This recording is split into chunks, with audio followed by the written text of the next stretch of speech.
School निकटरू एक विराटकाय अजगर shop को उद्धार करी वन विभाग कर्मचारी माने जंगल में छाड़ी। तेबे मयूरभंज जिला बांग्रीपुसी रेंज अंतर्गत ओमादेईपुर पंचायत पांधड़ा ग्रामरू वन विभाग एक अजगर साप को उद्धार करिथिबा बेले गतकाली संध्या समय पांधड़ा सरकारी स्कूल पाखरे जणे पथचारी सापटी को देखिथिले। परे स्थानीय लोक माने सेठारे रुंड होई बांग्रीपुसी वन विभाग को खबर देइथिले।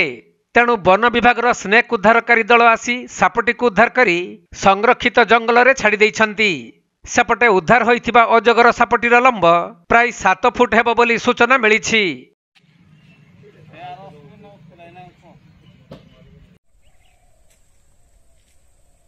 मयूरभंजरू तपन कुमार दंडपाटंक रिपोर्ट, कोणार्क लाइव।